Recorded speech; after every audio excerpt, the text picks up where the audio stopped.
Eh bien bonjour à tous et bienvenue dans cette nouvelle vidéo. Alors aujourd'hui, nouvelle présentation de répliques. Et là je remercie Juju alias DevilZ qui m'a prêté donc une de ses répliques pour que donc je puisse vous la présenter.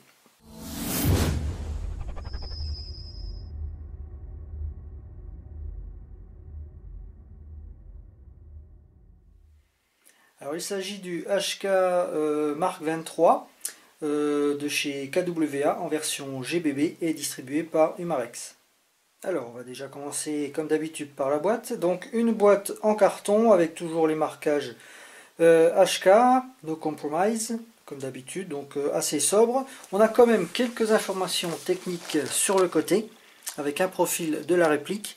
Donc on peut voir qu'elle fonctionne à gaz, que l'énergie est aux environs de 1 joule, que la réplique est en métal, on verra tout à l'heure qu'elle n'est pas complètement en métal, qu'elle est blowback et que le chargeur fait 26 billes, et également qu'elle est en version black. Alors on va revenir au contenu. Donc à l'intérieur vous avez la réplique, un chargeur, une clé de réglage spécifique donc à KWA pour le réglage du hop-up. Et normalement il y a un manuel d'instruction, mais que là l'utilisateur n'a plus parce que je pense qu'il a dû perdre. Voilà. Alors concernant la réplique, donc réplique constituée essentiellement de métal et d'ABS.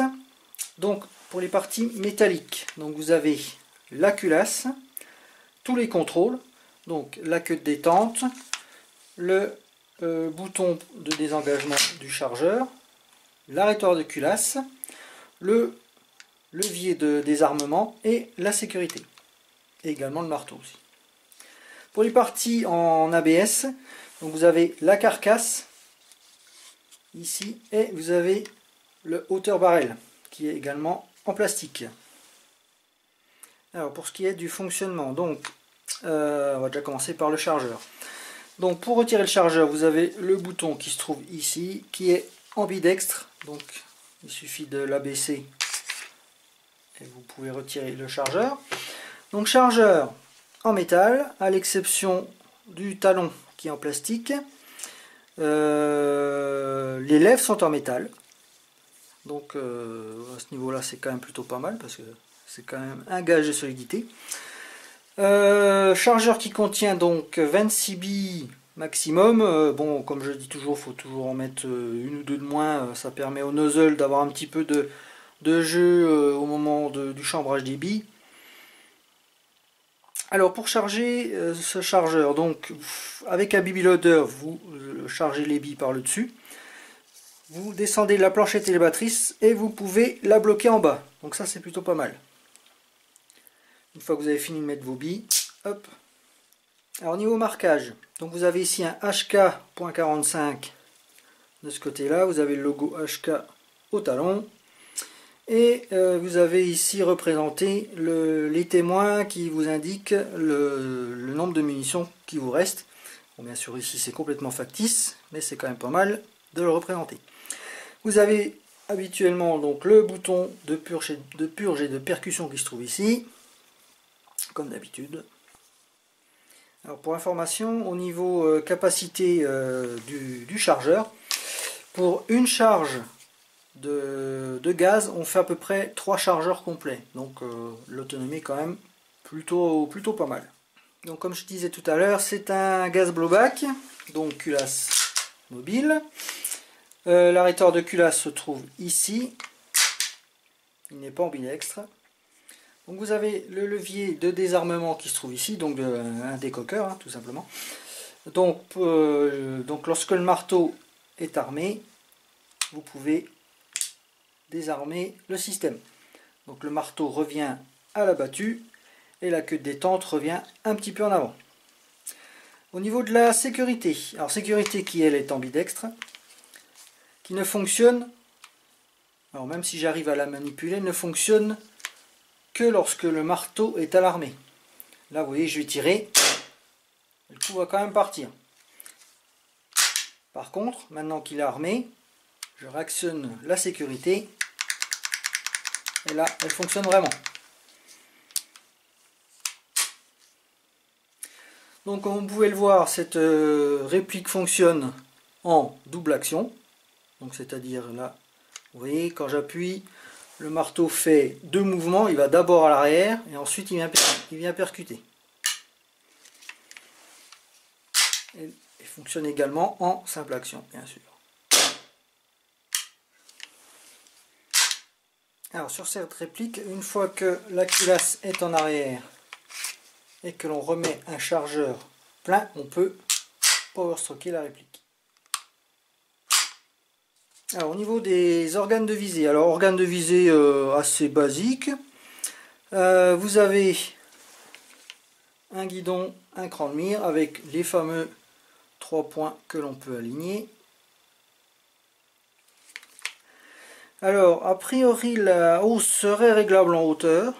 Il y a une vis ici, à moins que ce soit juste une vis de fixation. Ça là je pourrais pas vous dire.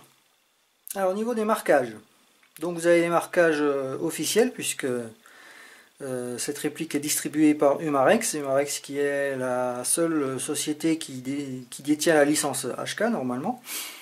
Donc vous avez des marquages, malheureusement ils sont blancs, ils ne sont pas gravés. Donc vous avez ici HK MK23 US SOCOM calibre 45 avec un numéro de série, je ne sais pas s'il est unique ou si toutes les répliques ont le même numéro.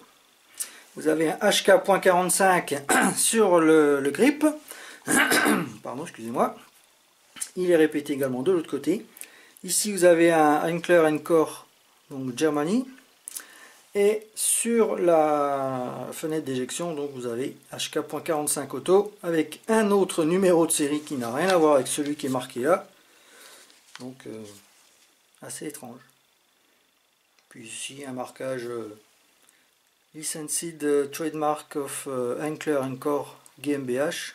Alors vous avez également un pas de vis sur le canon, un filetage, donc filetage 16 mm horaire. Et vous avez également un rail. Alors je crois que ce rail est propriétaire, c'est-à-dire que c'est pas du Picatinny. Si vous voulez mettre des accessoires, il me semble qu'il faut un rail spécifique, un adaptateur. Ou avoir des accessoires qui vont dessus directement, mais je crois que c'est un rail spécifique.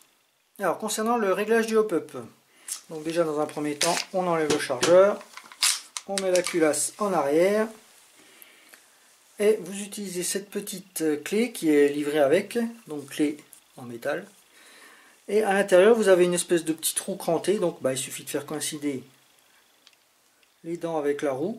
Et puis vous tournez alors vers la gauche, par ici, donc pour donner du hop-up, et vers vous, enfin vers vous, ça dépend si vous êtes droitier ou gaucher, mais voilà, vers la caméra pour enlever du hop-up. Alors je vais quand même vous donner quelques caractéristiques techniques.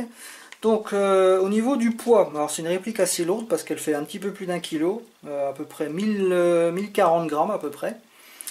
La longueur, on est sur des longueurs de 245 mm, donc quand même assez longue. La mécanique interne, c'est un système NS2. Alors NS2, c'est on va dire c'est l'équivalent du système 7 de chez KSC, mais KWA bien sûr ne peut pas appeler système 7 sa mécanique, donc ils lui ont donné le nom de NS2. Alors donc pour accéder à l'interne, donc il faut enlever le chargeur, armer un coup, ça fait pas de mal. Ensuite vous avez ici une espèce d'encoche un petit peu rectangulaire qu'il faut amener à ce niveau là. Une fois que c'est fait, vous n'avez plus qu'à tirer sur l'arrêtoir de culasse. Alors attention, ici vous avez un petit ressort, donc faites gaffe parce qu'il ne vous saute pas à la tronche. Une fois que c'est fait, vous n'avez plus qu'à amener la culasse vers l'avant. Donc là vous voyez, vous avez accès à tout l'interne. Donc là vous avez un double ressort de rappel. Alors je crois que pour le démonter ça doit se faire comme ça. Vous avez cette partie là qui est mobile. Voilà, donc là on voit le hauteur barrel. On voit d'ailleurs ici le hop-up. Là, vous avez un joint torique à ce niveau-là. Le diamètre du canon interne est de 6,05. Donc après, alors c'est un petit peu plus compliqué. Je crois qu'il faut maintenir ici le V pour pouvoir mettre le ressort plus facilement. Voilà. Bon, je sais pas si on a bien vu. Et ensuite, donc pour remettre la culasse, ben on fait la manip inverse. On présente la culasse sur ses rails, on remet donc l'encoche au niveau du trou ici, on remet l'arrêtoir de culasse et on vérifie que tout fonctionne. Alors pour information,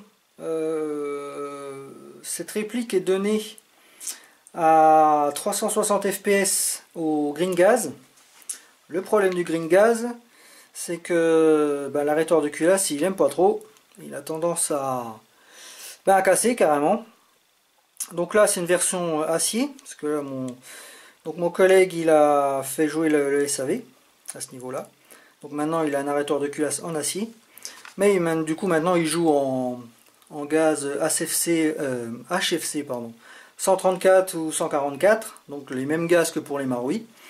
Il tape à 300-310 fps, donc au moins il est sûr de passer dans toutes les assos, donc il n'y a pas de problème. Alors sachez également qu'il existe un kit Ratec, donc culasse acier ainsi que hauteur barrel acier avec les marquages gravés. Donc pour ceux qui sont férus de marquage RS, c'est un truc à savoir, quoi. Par contre, je crois que le kit doit faire à peu près 2 fois le prix de la réplique, hein, donc après c'est un choix. Alors vous savez, moi j'aime bien titiller les queues de détente. Donc en double action, alors elle est quand même assez dure. La course est assez longue, mais c'est normal, c'est du double action.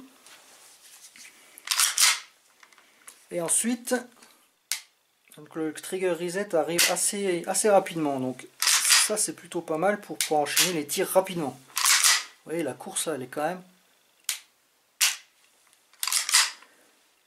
En plus, c'est bien parce qu'on l'entend bien. Par contre, si on laisse aller jusqu'au bout, donc vous avez une pré-course qui est assez douce. Une bossette. Ouais, c'est pas trop mal. Ouais, c'est pas mal. Alors, petit détail sympa aussi, on voit que la pièce qui est censée représenter donc l'éjecteur de douille est une pièce qui n'est pas moulée, c'est une pièce vraiment rapportée. Donc ça c'est quand même bien. Et bien voilà, cette vidéo est terminée, j'espère qu'elle vous aura plu. N'hésitez pas à commenter, liker, à vous abonner comme d'habitude. Et je remercie donc DevilZ de m'avoir prêté cette réplique. Je mettrai d'ailleurs dans la description, ou peut-être même par ici, un lien vers sa chaîne, parce qu'il a également une chaîne YouTube.